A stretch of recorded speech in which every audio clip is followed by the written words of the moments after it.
103 Spiele liegen hinter uns. Wir machen heute die WM-Prognose komplett und zwar mit dem Finale. Zumindest hier in unserer Prognose. Zwei Mannschaften, die in echt schon auf dem Weg nach Hause sind. Die Niederlande gegen Brasilien. Um diesen Pott geht es heute. Zumindest, wie gesagt, in unserer Prognose. Die Niederländer würden ihn zum allerersten Mal gewinnen. Brasilien wäre zum 6. Mal rein theoretisch Weltmeister. Alles viel hätte, wenn und wäre. Und so eine Prognose ist ja auch immer ganz witzig und ganz lustig, wenn nicht immer alles so passiert, wie es denn in echt auch passiert. Ich bin sehr, sehr gespannt, wer die WM in echt gewinnt. Könnt ihr gerne mal eure Meinung dazu unten in die Kommentare schreiben. Ich möchte gerne noch mal ein paar Worte vorher verlieren. Ich möchte mich bei euch bedanken dafür, dass ihr dieses lange und dieses langatmige Projekt vor allem so aktiv verfolgt habt. Das hat mir wirklich wieder mal richtig viel Spaß gemacht. Die nächste Prognose wird auf jeden Fall kommen. Spätestens zur EM 2028 und dann auch zur nächsten WM, wenn es bis dahin dieses Spiel überhaupt noch gibt. Und jetzt freuen wir uns auf jeden Fall auf einen alten Klassiker, glaube ich. Es sind zwei Mannschaften, die oftmals schon bei einer WM vertreten waren. Die Holländer mal eine Zeit lang nicht. Wie gesagt, noch kein einziger WM-Titel. Und Brasilien, die wollen zum 6. Mal hier zumindest in-game virtuell Weltmeister werden. Die Niederlande im 4-3-3, vorne mit Daniel Malen, mit Gakpo auf der linken Seite, der besonders in der Prognose richtig stark gespielt hat. Dazu Van de Ven als schneller Linksverteidiger aufgestellt. De Jong auf der 6 mit Gravenberch und Reinders. Also da steht ganz schön viel Qualität auf den Seiten der Oranje, die natürlich heute hier in New York, New Jersey, wo das Finale auch in echt stattfinden wird, ihren Triumphmarsch krönen wollen. Aber ihr hört schon, die brasilianischen Fans hinten im Hintergrund, die wollen natürlich auch. Die wollen zum 6. Mal Weltmeister werden. Die wollen den 6. Stern auf ihrer Brust haben, auf dem gelben Jersey.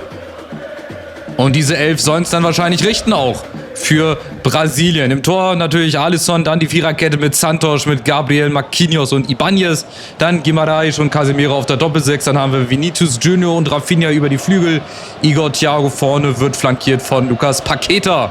Und dann ist natürlich auch noch einiges an Qualität auf der Reservebank. Also ich würde sagen, wir haben genug gelabert. Die Vorzeichen stehen ideal und exzellent. Beide Mannschaften sind bereit. Ihr seid hoffentlich auch bereit. Und dann würde ich sagen, starten wir rein mit dem WM-Finale. Live kommentiert natürlich das letzte Spiel, Spiel Nummer 104 zwischen der Niederlande und Brasilien. Wie gesagt, es ist nur eine Prognose, also lehnt euch zurück, genießt die Show und dann gucken wir mal, wer hier am Ende virtuell mit dem Pokal nach Hause geht. Und die Niederländer druckvoll, wie eh und je als erstes nach vorne rein das. Der Schuss an den Pfosten. Die fangen gleich so an wie in den letzten Spielen auch. Druckvoll, viel Schwung nach vorne. Und die Brasilianer, die sind natürlich jetzt erstmal hinten gefragt und gefordert. Wieder die Niederländer. Cody Gakpo, sensationell! Und das 1:0. Früh in der Begegnung für die Niederländer, das 1:0. Und mit, eine der Spieler dieser WM-Prognose, wenn man so möchte. Wenn ihr die ganze WM-Prognose verfolgt habt, von der Gruppenphase an über die K.O.-Phase, war Gakpo einer derjenigen, der für Tore gesorgt hat, der das Offensivspiel belebt hat. Marquinhos kommt da nicht ran und dann ist es Cody Gakpo vorbei an Alisson Becker. Und das ist mal ein Start auf jeden Fall nach Maß. Den hätten sich die Niederländer, glaube ich, nicht besser ausmalen können. Aber für so ein WM-Finale, für so eine WM-Finalprognose, da kann das nur gut sein. Wenn eine Mannschaft früh in Führung geht, dann muss die andere Mannschaft ein bisschen mehr machen. Und jetzt sind die Brasilianer natürlich gefordert. Aber die Niederländer schon wieder in Ballbesitz. Die wollen das heute ziehen, ey. Also wenn du schon nach so wenig Spielminuten führst und auch bislang sehr geordnet hinten stehst, dann willst du das auf jeden Fall auch. Das wollen die Brasilianer auch. Die haben auch Rückstände oftmals gedreht. Von daher sind die auch natürlich noch drin im Spiel, aber sind jetzt ein bisschen mehr gefordert. Das war abseits von Somerville, der auch viel Betrieb gemacht hat auf dem Flügel. Hier sehen wir das. Eine Fußspitze, eine Fußlänge ist er da im Abseits. Und dann bin ich mal gespannt, ob die Brasilianer reagieren, wie sie reagieren. Vinicius Junior, auch hier in der Prognose muss man so sagen, auch einer der Besten. Viele Tore gemacht. Und Rafinha auf der anderen Seite jetzt gegen Van de Ven genauso. Vom Tempo her nehmen die sich nicht viel. Van de Ven unglaublich viel Speed drauf, egal ob in der Dreierkette oder auch als Linksverteidiger. Gegen den musste er erstmal ein Laufduell gewinnen. Und die Brasilianer versuchen sich zum ersten Mal mit ein bisschen Ballbesitz nach vorne zu spielen. Vinicius Junior, Igor Thiago. Casemiro oben wäre Rafinha ganz frei gerade gewesen. Da haben die Niederländer nicht aufgepasst. Aber jetzt geht's auch hier schnell. Igor Thiago mit der Chance. Warum schießt er nicht? Noch ein Haken, noch ein Übersteiger. Zu verspielt. Der hätte der Abschluss vielleicht schon erfolgen müssen. Sei es drum. Der Ball geht wieder in die andere Richtung. Der Aufbau, Van de Ven über den Flügel. Summerville, das sieht sehr, sehr stark aus bei den Jungs in Orange. Malen, der auch einige schöne Tore geschossen hat. Also die Wege, ihr könnt euch ja gerne die Prognose nochmal angucken. Die Wege beider Teams waren auch nicht immer ganz leicht und ganz einfach. Die Gruppenphase eigentlich relativ souverän überstanden. Dann hier und da auch ein bisschen gezittert. Die Brasilianer mussten sich zweimal in einem Elfmeterschießen durchsetzen. Die Niederländer haben in der Prognose die Deutschen auch im Elfmeterschießen unter anderem rausgehauen. Und beide dann im Halbfinale gegen jeweils einen Gastgeber gewonnen. Die Niederländer gegen die Kanadier und die Brasilianer dann gegen die USA. Auch da erst im Elfmeterschießen. Ich bin sehr, sehr gespannt bei den Teams, die jetzt noch übrig sind, wer sich da den WM-Titel holt. Die Engländer eventuell mal wieder. Vielleicht sind sie dieses Jahr reif mit Thomas Tuchel. Vielleicht die Franzosen. Vielleicht gibt es auch eine Verteidigung und die Argentinier holen sich das Ganze nochmal. Also ich glaube, zum Zeitpunkt dieses Videos hier, wenn das Video draußen ist vielleicht schon das Viertelfinale so halb gespielt.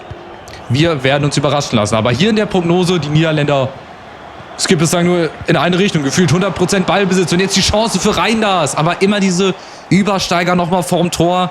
Geht doch einfach in den Strafraum und sucht dann einfach den Abschluss. Da wollen sie dann den Ball ins Tor reintragen. Jetzt die Brasilianer, Vinicius Junior, auch da.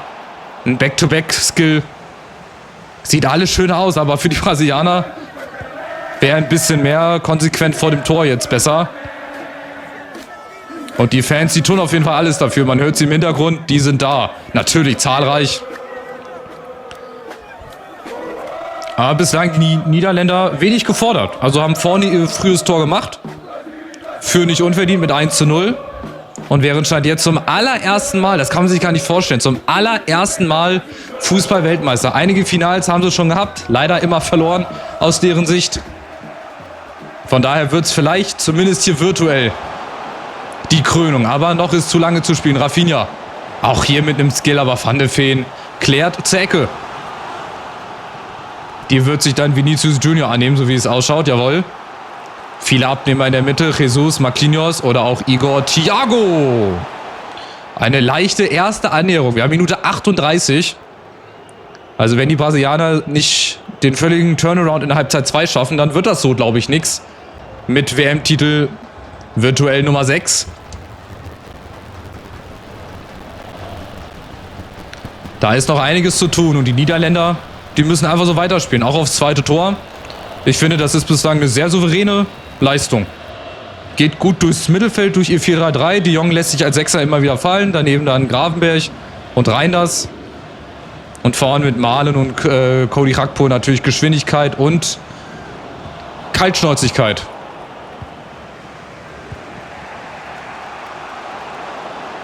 Bislang, mal gucken, die Brasilianer kurz vor der Pause nochmal. Mit einer Chance, Casemiro, aber auch da geht der Ball einfach zu langsam durchs Mittelfeld. Jetzt mal ein bisschen Platz. Igor Thiago nimmt Lucas Paqueta mit. Brasilianisch wie irgendwie. Und jetzt mal die Chance. Casemiro, er schießt aber einfach nicht. Die wollen den Ball wirklich ins Tor reintragen. Rafinha, der Ball auf Igor Thiago. Nochmal geklärt. Und es gibt die letzte Aktion wahrscheinlich in dieser ersten Halbzeit. Hier der Ball. Und dann war es, meine ich, Denzel Dumfries, der noch dazwischen war. Und es gibt nochmal den Eck bei Rafinha. Bringt den rein, Igor Thiago. Und die Niederländer befreien sich erstmal, gehen hier mit einer nicht unverdienten 1:0-Führung in die Pause. Wir machen auch eine ganz, ganz kurze Pause. Nicht mit den Augen zwinkern. Und dann geht's weiter mit Halbzeit 2 hier im WM-Finale in der Prognose zwischen der Niederlande und Brasilien. Wir machen weiter hier in New York, New Jersey mit dem Finale der WM-Prognose. Die Niederländer führen mit 1:0 gegen Brasilien. Ausgeglichenes Ballbesitzverhältnis. Die Niederländer mit 2 Schüssen und einem Tor. Die Brasilianer bislang 3 Schüsse. Bislang noch ein bisschen zu verspielt. Sie müssen einfach ein bisschen zielstrebiger sein. Haben sie auch schon hier in der WM-Prognose gezeigt. Deswegen gucken wir mal, was die zweite Halbzeit bringt. Rafinha mit der ersten Chance. Paqueta wieder mit einer Ballrolle. Sie wollen es halt typisch brasilianisch machen. Joga bonito, das schöne Spiel. Aber lieber erfolgreich, als in Schönheit zu sterben, oder? Würde ich einfach mal sagen. Aber nochmal, das kommt den Niederländern entgegen. Die können auf Konter spielen und werden auch ihre Chancen versuchen zu nutzen. Da haben wir Malen. Missverständnis damit Cody Gakpo. Und dann klären die Brasilianer und versuchen so etwas wie ein Aufbauspiel hinzukriegen. Wenig noch von Vinicius Junior gesehen. Rafinha hat ein paar Ballaktionen gehabt, aber ansonsten bislang sehr, sehr schwach. Aber was nicht ist, kann ja noch werden. Da ist Vinicius Junior. Gerade angesprochen. Jetzt die Chance. Zieht zum Tor Vinicius Junior. Und Verbruggen im Tor. Die größte Chance, die allererste Chance für die Brasilianer, die auch schon weg sind. Neymar kommt rein. Sein letztes WM-Spiel womöglich. Verabschiedet er sich mit einem WM-Titel, was er in seiner Generation nie geschafft hat. Der letzte WM-Titel liegt ganz, ganz viele Jahre zurück. 24, um genau zu sein. 2002, deutsche Fans erinnern sich, in Japan und Südkorea. Und wie gesagt, die Niederländer sind noch gar nicht in den Genuss gekommen. Die werden heute zum allerersten Mal Weltmeister, wenn sie diese Prognose hier gewinnen sollten. Aber die Brasilianer werden ein bisschen stärker. Zielstrebiger, ballsicherer, Igor Thiago. Trotzdem sattelfest die Niederländer und versuchen jetzt natürlich schnell umzuschalten. Über Malen und Summerville. Auch Grafenberg, das meine ich. Sehr souverän, sehr ruhig, sehr entspannt. Gehen gar nicht so viel Risiko ein, aber suchen trotzdem immer wieder die Chance nach vorne. Malen, rein das freigespielt. Aber auch da bleiben die Brasilianer bislang stabil in Halbzeit 2. Aber sie brauchen ein Tor. Es hilft nichts. Sie müssen irgendwann mehr riskieren, ansonsten fahren sie ohne WM-Titel mal wieder nach Hause.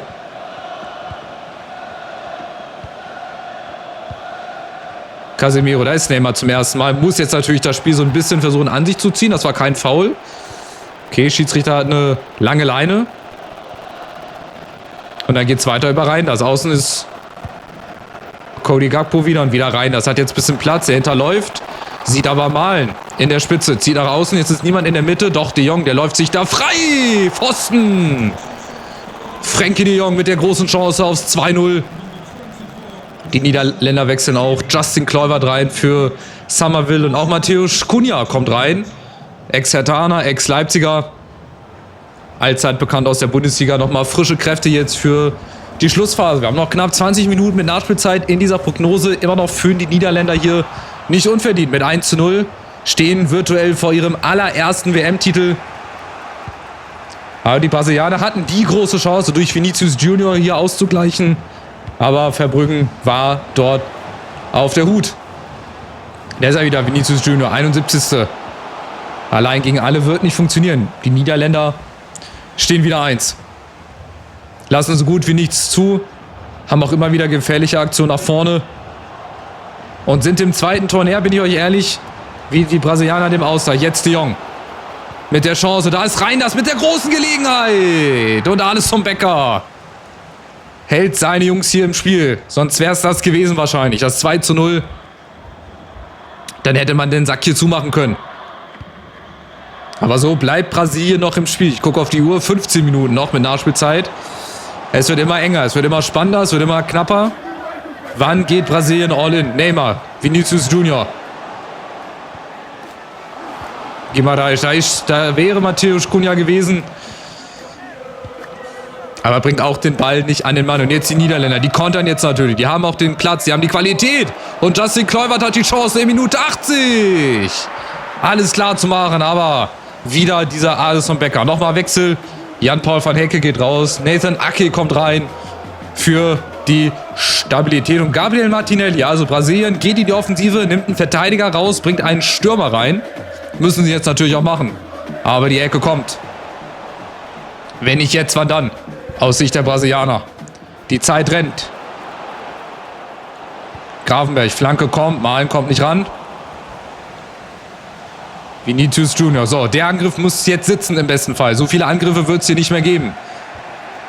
Ansonsten feiern die Jungs und Mädels hier im Stadion gleich in Orange. Und Martinelli ist frei, eingewechselt. Die Chance. 85. Minute. Was macht er denn? Die XXL-Chance. Oh, so eine Chance wird es, glaube ich, nicht mehr geben. Die große Chance hier, das 1:1 zu schießen. Und die Brasilianer zumindest in eine Verlängerung zu retten. Aber noch ist Zeit. Vielleicht kommt jetzt noch mal so ein kleiner Endspurt. Wieder Martinelli. Der war frei auf der Außen, haben die Holländer geschlafen. Und Brasilien kommt über Vinicius Junior. Jetzt vielleicht Einzelaktion. Matthäus Cunha und in der Mitte wäre er gewesen. Aber das könnte die letzte Aktion gewesen sein. Die Niederländer, die kontern nochmal. Über Gravenberch. 3, 4 Mann sind unten frei. Das spielen sie jetzt, glaube ich, ganz in Ruhe aus. 1 Minute Nachspielzeit. Und es könnte jetzt soweit sein. Justin Kluivert. Justin Kluivert in die Mitte. Gakpo! Die Niederländer sind zum allerersten Mal, virtuell zumindest, Fußball-Weltmeister. Was für eine spannende Schlussphase. Auf der einen Seite Brasilien, die XXL-Chance. Martinelli wird sich in den Hintern beißen. Und dann auf der anderen Seite Justin Kluivert bleibt ganz eiskalt. Und Gakpo, für mich der Spieler dieser Prognose, schiebt ein und Alisson Becker ist ein zweites Mal geschlagen. Und die Feierlichkeiten, die können beginnen in Amsterdam, in Rotterdam, in Heerenveen, wo auch immer, in Zandvoort. Zur Not fluten sie die Formel-1-Strecke, denn das war es gewesen. Schluss aus vorbei. Meine Prognose, die endet mit diesem 104. Spiel und mit einem Weltmeister, den es vorher noch nie gegeben hat. Virtuell Gratulation. Die Niederlande gewinnen zum allerersten Mal eine Fußball-Weltmeisterschaft. 2:0 gegen ein Brasilien, das am Ende nochmal gekommen ist. Chancen gehabt hat, die größte Chance durch Martinelli. Aber am Ende musst du halt die Tore machen. Und da waren die Niederländer Nummer 2 besser. Und gehen am Ende dann also auch verdient, so kann man das ruhig sagen, als Sieger hier vom Platz von Anfang an. Eine klasse Leistung gezeigt, eine super Gruppenphase gespielt. Ich glaube, alle Spiele gewonnen, wenn ich das richtig in Erinnerung habe. Die deutsche Mannschaft ausgeschaltet, einen Gastgeber und jetzt dürfen sie ihn zum allerersten Mal, jetzt darf Virgil van Dijk zum allerersten Mal den WM-Pokal in die Lüfte stemmen. Gratulation an unsere Nachbarn. Wenn es die Deutschen schon nicht geschafft haben, dann immerhin mal ein Nachbar, Virgil van Dijk. So viel mit Liverpool gewonnen, Meister, Champions League-Sieger. Und jetzt krönt er nicht nur sich, sondern auch seine Nation. Zum allerersten Mal, Gratulation Oranje, Fußball-Weltmeister. Damit endet also eine elendig lange Prognose. Ich hätte es auch gerne schon vor der Weltmeisterschaft fertig gemacht, aber leider war die Mod noch nicht rechtzeitig fertig. Das Update dieses Mal bei EAFC war leider auch nicht so wie die letzten Male. Aber ich glaube, es hat trotzdem Spaß gemacht. Es war trotzdem spannend auch zu sehen, welche Variante wir im 16. Finale haben. Gab ja über 495 verschiedene Varianten. Und jetzt dürfen die Niederländer gerne feiern. Ich verabschiede mich, sage danke, danke, danke für eine schöne WM-Prognose.